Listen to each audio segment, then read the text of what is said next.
3, 2, 1, start.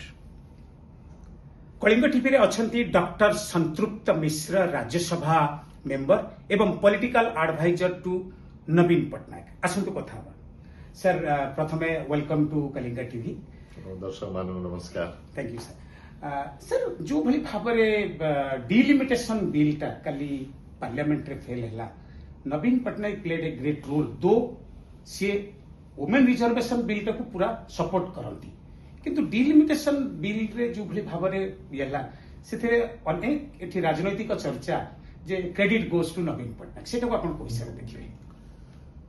प्रथम हला जे नवीन बाबू सब बेले महिला मानक प्रति सेमानकर वेलफेयर पाई सेमानकर प्रगति पाई सेमानकर सशक्तिकरण पाई तांकर 24 वर्षर शासन समय ओडिसा रे बहुत काम करि आछंती ए कार्यर प्रारंभ स्वर्गीय विजु बाबू समय आरंभ होता एवं ताकू नवीन बाबू आगू बहुत नहीं जाते पंचायत राज इंस्टीट्यूशन में 50% महिला मानी आरक्षण मिशन शक्ति इत्यादि अनेक काम कर जितेबाला 2023 constitution amendment bill Lok Sabha parliament रे आसीथिला अन्य दल मान सहित मिसी विजु जनता दल यूनानिमसली समर्थन देइथिला तेणु महिला आरक्षण विरुद्ध रे काम करिवार प्रश्न ना नवीन बाबू मन रे अछि ना विजु जनता दल मन रे अछि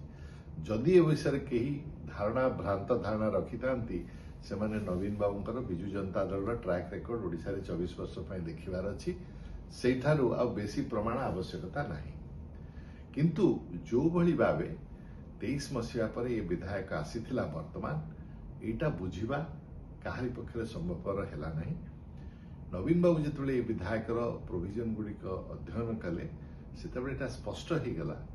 जे ओडिशार ओडिया जातिर स्वर कमिजिव जदि 850 लोकसभा सदस्य होती ओडिशार गोटे इतिहास अच्छी बहु संघर्ष पर 1936 मसीह गोटे भाषा भित्तिक राज्य भाव में आरंभ होता भाषा भित्तिक राज्य भाव में आरंभ होवार कारण थिला जे जो ओडिशा बा ओडिया जाति अच्छी से जातिर संस्कृति ऐतिह्य एवं परिचय जेभली भाव सुदृढ़ भाव रहिबो एवं ओडिया समाज जेभली आगु जीव सेथिपाई गोटे भाषा भित्तिक राज्य पाई आंदोलन होइतला बहु महापुरुष एथिपाई काम करथिले एवं संविधान रे ताको स्वीकृति देई जनसंख्या अनुसार ओडिशा को गोटे प्रतिनिधित्व मिलिथिला ई जो कॉन्स्टिट्यूशन अमेंडमेंट बिल जदि पास हेइथांता ओडिशार से स्वर प्रोपोर्शनेटली किसी कमी जाई थांता जोटा आदौ ग्रहणीय नुहे 12 रु 15% कमी जाई थांता माननीय श्रीयुक्त नवीन पटनायक तेणु ये कथा अध्ययन कला परे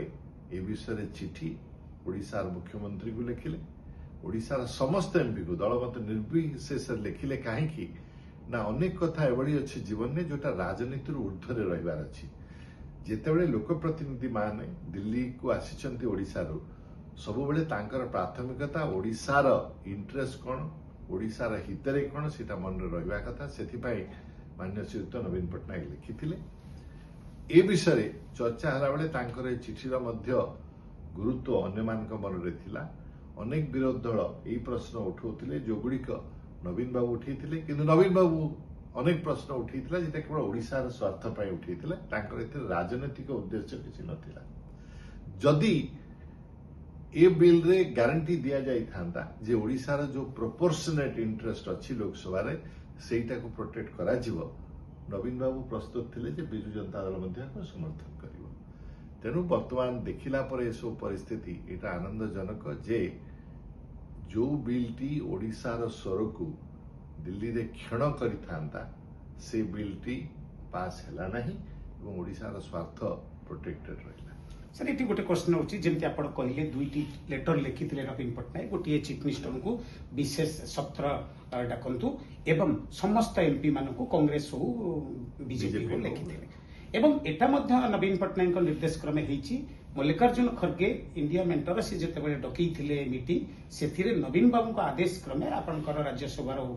नेता जी मानस मंगराज सेठी जाइथिले एवं क्लियर करिथिले जे आमे इंडियन मेंट को आसीनु आमे आसीछु आम लीडर जो आभिमुख्य रही डिलिमिटेशन को लेकिन सेटा को समर्थन एटा गोटे एवं मल्लिकार्जुन खड़गे नवीन पटनायक प्रति रेस्पेक्ट पठेइछंती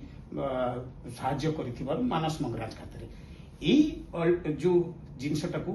ଡେଭଲପମେଣ୍ଟଟାକୁ ଆପଣ କୋଉ ହିସାବରେ ଦେଖୁଛନ୍ତି? ଏଟା ଆଗରେ କଂଗ୍ରେସ ଏବଂ ବିଜେଡି ଭିତରେ ରାଜ୍ୟ ସ୍ତରରେ ସେମିତି କିଛି ହବାକୁ ଯାଉଛି କି? ଯଦି ଆମେ ଦେଖିବା ଦେଖନ୍ତୁ, ଏ ପ୍ରଶ୍ନର ଉତ୍ତର ମୁଁ ଦେଇପାରିବି ନାହିଁ। ଆପଣମାନେ ବାରମ୍ବାର ଏ ପ୍ରଶ୍ନ ପଚାରୁଛନ୍ତି।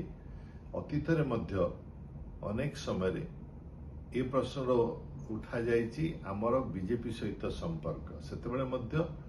ଯୋଉଟା ଓଡ଼ିଶାର ହିତରେ ଥିଲା ସେଟା ନବୀନ ବାବୁ ନୀତିଗତ ଭାବରେ ଇସ୍ୟୁ ଭିତ୍ତିକ ସମର୍ଥନ ଦେଇଥିଲେ। ବର୍ତ୍ତମାନ ଯଦି ଆମର ମତାମତ ଓଡ଼ିଶା ହିତରେ କଂଗ୍ରେସ ବା ଅନ୍ୟ ବିରୋଧୀ ଦଳଙ୍କ ସହିତ ମିଳିତ ହେଲା, ସେଥିପାଇଁ ନବୀନ ବାବୁ ସେହାର ସମର୍ଥନ ଦେଲେ। ତେଣୁ ବର୍ତ୍ତମାନ ଏ ସମୟରେ ଏ ବିଷୟରୁ ଆଗକୁ ଆଉ ଚର୍ଚ୍ଚା କରିବାର ଆବଶ୍ୟକତା ନାହିଁ, ଯେତେବେଳେ ଯାଏ ନବୀନ ବାବୁଙ୍କ ଠାରୁ ଏ ବିଷୟରେ ଆଉ ଅଧିକ ନିର୍ଦ୍ଦେଶ ଆମମାନଙ୍କୁ ମିଳିନାହିଁ ବା ମାର୍ଗଦର୍ଶନ ତାଙ୍କଠୁ ମିଳିନାହିଁ। ସେ ଡେଫିନେଟଲି ଗୋଟେ ବଡ ପରିବର୍ତ୍ତନ ଗତକାଲି ବିଲ୍ ଫେଲ୍ ହେବା ପରେ ଆସିଛି। ନବୀନ ପଟ୍ଟନାୟକଙ୍କର ରୋଲ ରାଷ୍ଟ୍ରୀୟ ରାଜନୀତିରେ ବା ବିଜୁ ଜନତା ଦଳର ରୋଲ ରାଷ୍ଟ୍ରୀୟ ରାଜନୀତିରେ ଆଗକୁ ଆପଣ କୋଉ ହିସାବରେ ଦେଖୁଛନ୍ତି? ରାଷ୍ଟ୍ରୀୟ ରାଜନୀତିରେ ନବୀନ ବାବୁଙ୍କ ପରିବାର ବିଜୁ ବାବୁଙ୍କ ନେତୃତ୍ୱରେ ନେହେରୁଙ୍କ ସମୟଠାରୁ ନେଇ ଜନତା ଦଳ ଯେତେବେଳେ ତିଆରି ହୋଇଥିଲା 1977 ମସିହାରେ, ସେଭଳି ବିଭିନ୍ନ ସମୟରେ ରହି ଆସିଛି। ନିଜେ ମଧ୍ୟ ନବୀନ ବାବୁ ପାର୍ଲାମେଣ୍ଟର ସଦସ୍ୟ ଥିଲେ, ନବୀନ ବାବୁ କେନ୍ଦ୍ରରେ ମନ୍ତ୍ରୀ ଥିଲେ, ଅନେକ ପ୍ରଧାନମନ୍ତ୍ରୀ କେନ୍ଦ୍ର ସରକାର ସେ ଦେଖିଛନ୍ତି, ରାଜ୍ୟରେ ନେତୃତ୍ୱ ଦେଇଛନ୍ତି। ତାଙ୍କର ଜଣେ ରାଷ୍ଟ୍ରନେତା ହିସାବରେ, ଜଣେ ଦକ୍ଷ ପ୍ରଶାସକ ହିସାବରେ, ଜଣେ ରାଜନୈତିକ ହିସାବରେ ଯେତେ ଅଭିଜ୍ଞତା ଅଛି, ଯେତେ ଦକ୍ଷତା ଅଛି, ତାର ଲାଭ